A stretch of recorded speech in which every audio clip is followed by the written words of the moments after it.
بسم اللہ الرحمن الرحیم۔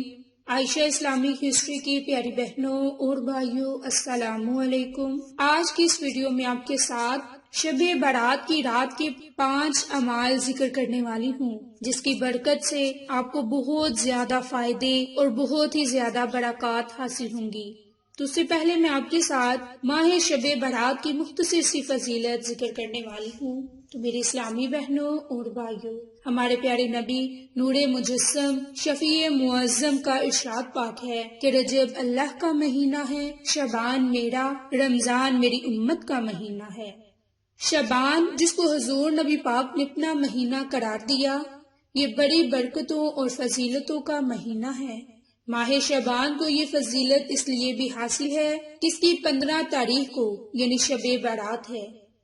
شب برات وہ مقدس رات ہے کہ جس کو اللہ تعالیٰ نے اپنی مقدس کتاب قرآن مجید میں لیلۃ المبارک یعنی کہ برکتوں والی رات فرمایا۔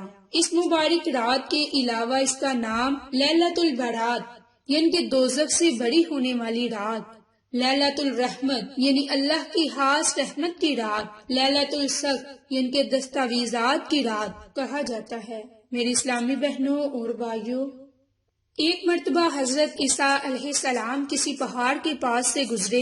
وہاں آپ کی نظر ایک عجیب و غریب سفید پتھر پر پڑی۔ آپ حیرت سے اسے دیکھنے لگے کہ عین اس موقع پر اللہ تعالیٰ نے وحی نازل فرمائی اور ارشاد فرمایا کہ اے عیسیٰ، کیا اس سے زیادہ عجیب تر چیز تم پر ظاہر نہ کروں؟ تو عرض کیا گیا، جی ضرور۔ چنانچہ وہ سفید پتھر پھٹ گیا اور اس میں سے ایک عبادت گزار بزرگ ہاتھ میں عصا لیے حاضر ہوئے۔ تو حضرت عیسیٰ علیہ السلام نے اس بزرگ سے پوچھا کہ آپ اس پتھر میں کتنے سال سے عبادت میں مصروف ہو؟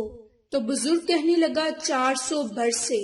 یہ سن کر حضرت عیسیٰ علیہ السلام اللہ کی مقدس بارگاہ میں عرض کی کہ اے اللہ، میرا یہ گمان ہے کہ اس بندے سے زیادہ عبادت گزار بندہ کوئی دوسرا نہیں۔ تو اللہ تعالیٰ نے ارشاد فرمایا کہ اے عیسیٰ، میرے محبوب حضرت محمد مصطفیٰ صلی اللہ علیہ وآلہ وسلم کی امتی کا شعبان کی 15ویں شب میں 2 رکعت نماز پڑھ لینا اس کی 400 برس کی عبادت سے افضل ہے۔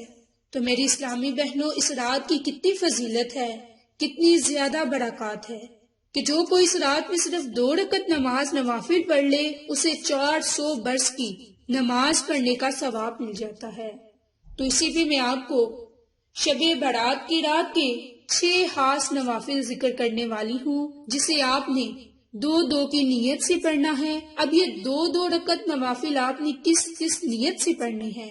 تو پہلے 2 رکعت نوافل برائے حاجات کے لیے پڑھنا ہے، اور اس کا طریقہ کار یہ ہے کہ آپ نے پہلی رکعت میں سورۃ فاتحہ کے بعد 3 مرتبہ سورۃ اخلاص کو پڑھنا ہے، اور دوسری رکعت میں بھی سورۃ فاتحہ کے بعد 3 مرتبہ سورۃ اخلاص پڑھیں۔ جب یہ 2 رکعت نماز نوافل پڑھ لیں، پھر 2 رکعت نماز نوافل برائے قبولیت ان کے دعا کی قبولیت کی نیت سے 2 رکعت کو اسی ترتیب سے پڑھیں کہ پہلی رکعت میں سورۃ فاتحہ کے بعد 3 مرتبہ سورۃ اخلاص، اور دوسری رکعت میں بھی سورۃ فاتحہ کے بعد 3 مرتبہ سورۃ اخلاص پڑھیں۔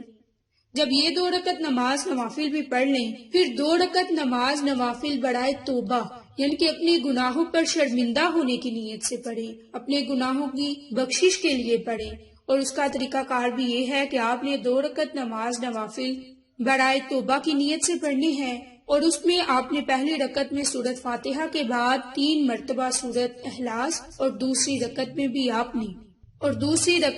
آپ نے 3 مرتبہ سورۃ اخلاص کو پڑھ کر نوافل کو مکمل کر لینا ہے، اور اسی جگہ جائے نماز پر بیٹھے ہی آپ نے یہ ایک خاص کام کرنا ہے، اور وہ یہ خاص کام کیا ہے کہ آپ نے اسی جگہ جائے نماز پر بیٹھ کر سورۃ یاسین کا عمل کرنا ہے۔ یہ دوسرا عمل ہے، یہ دوسرا وظیفہ ہے جو آپ نے نوافل کے بعد ادا کرنا ہے۔ اب سورۃ یاسین آپ جتنی دفعہ چاہیں پڑھ سکتے ہیں، چاہیں 1 مرتبہ پڑھ لیں، 3 مرتبہ یا پھر 5 مرتبہ، اور اگر ہو سکے تو اس سے زائد مرتبہ بھی پڑھ سکتے ہیں۔ اس کے بعد جو آپ نے تیسرا کام کرنا ہے، وہ آپ نے 41 مرتبہ آیت الکرسی کو پڑھنا ہے۔ یہ 3 اعمال ہوگے۔ اگر آپ ان 3 اعمال کو اسی ترتیب سے کریں گے تو آپ کو بہت زیادہ فائدے برکات حاصل ہوں گے۔ میری اسلامی بہنوں اور بھائیوں، حضرت ابو ہریرہ سے روایت ہے کہ حضور نبی پاک نے فرمایا کہ شعبان کی 15ویں رات حضرت جبریل علیہ السلام میرے پاس آئے اور کہا کہ اے اللہ کے رسول، اپنا سر مبارک اٹھا کر آسمان کی طرف دیکھیے۔ حضور دیکھ کر فرمایا کہ یہ رات ہے۔ تو جبریل نے کہا کہ یہ ایسی رات ہے کہ اس میں اللہ تعالی رحمت کے 300 دروازے کھولتا ہے، ایمان والوں کی بخشش فرما دیتا ہے، سوائے مشرک، کاہن، زانی اور جادوگر کے، کہ جب تک وہ اپنے گناہوں سے سچی توبہ نہ کر لیں۔ پھر حضور نبی پاک نے جنت کے دروازوں کو کھلا ہوا پایا اور یہ دیکھا کہ پہلے دروازے سے فرشتہ ندا کر رہا ہے کہ اس رات رجوع کرنے والے کے لیے خوشخبری ہے۔ دوسرے دروازے کا فرشتہ آواز دیتا ہے کہ اس رات سجدے کرنے والوں کے لیے خوشخبری ہے۔ تیسرے دروازے والا پکارتا ہے کہ اس رات میں دعا کرنے والے کے لیے خوشخبری ہے۔ چوتھے دروازے کا فرشتہ اعلان کرتا ہے کہ آج اللہ کا ذکر کرنے والوں کے لیے خوشخبری ہے۔ پانچویں دروازے کا فرشتہ کہتا ہے کہ اللہ کے خوف سے رونے والوں کے لیے خوشخبری ہے۔ چھٹے دروازے پر فرشتہ ندا کرتا ہے کہ آج صاحب ایمان کے لیے خوشخبری ہے۔ ساتویں دروازے کا فرشتہ پکارتا ہے کہ ہے کوئی سوال کرنے والا کہ اس کا سوال پورا کیا جائے۔ آٹھویں دروازے والا فرشتہ پکارتا ہے کہ کوئی بخشش طلب کرنے والا ہے تاکہ میں اس کی بخشش کر دوں۔ تو حضور نبی پاک صلی اللہ علیہ وآلہ وسلم فرماتے ہیں کہ پھر میں نے جبریل علیہ السلام سے پوچھا کہ جنت کے دروازے کب تک کھلے رہیں گے؟ تو حضور نبی پاک نے فرمایا کہ رات شروع ہونے سے صبح ہونے تک کھلے رہیں گے۔ پھر حضرت جبریل نے کہا کہ اللہ تعالیٰ اس رات میں آپ کی امت سے بنو کلب کی بکریوں کے بالوں کے برابر گناہگار کو دوزخ کے عذاب سے نجات دیتا ہے۔ تو میری بہنوں، یہ رات کتنی خاص رات ہے۔ اس رات میں اپنے گناہوں پر توبہ استغفار کریں، اللہ کی رحمتیں سمیٹنے کی کوشش کریں، اللہ کو راضی کرنے کی کوشش کریں، اپنے گناہوں پر ندام ہوں۔ میری اسلامی بہنوں اور بھائیوں، 3 اعمال تو میں آپ کے ساتھ ذکر کر چکی۔ اب چوتھا اعمال کثرت کے ساتھ درود ابراہیم کو پڑھنا ہے، اور 5واں اعمال کثرت کے ساتھ توبہ استغفار کرنی ہے۔ میری اسلامی بہنوں، اس رات صرف یہ چھوٹے چھوٹے اعمال ہیں، جو کوئی ان چھوٹے سے اعمال کو کر کر اللہ کو راضی کر لے گا، وہ دین اور دنیا میں بھلائی حاصل کر لے گا۔ میری اسلامی بہنوں، 6 رکعت نماز نوافل ہیں، سورۃ یاسین کی تلاوت ہے، آیت الکرسی کی تلاوت ہے، توبہ استغفار ہے اور درود شریف ہے۔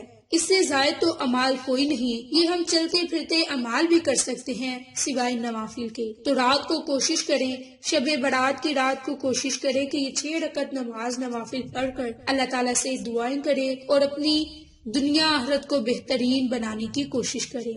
میری اسلامی بہنوں، اس رات رحمت الہی کا اہل دنیا پر نزول ہے۔ اس رات سے اپنے بندوں کو رحمتوں سے نوازتی ہے، تو اپنے رب کو راضی کرے اور اس رات سے فائدہ اٹھائیں۔ تو آپ کو آج کی ویڈیو پسند آئے تو اسے لائک، شیئر اور سبسکرائب کریں، اور صدقہ کی نیت سے یہ 5 اعمال دوسروں کے ساتھ ذکر کریں تاکہ وہ لوگ بھی اس عمل سے مستفید ہو سکیں۔ آپ کو اور مجھے صدقہ جاریہ کا ثواب ملتا رہے۔ جزاک اللہ۔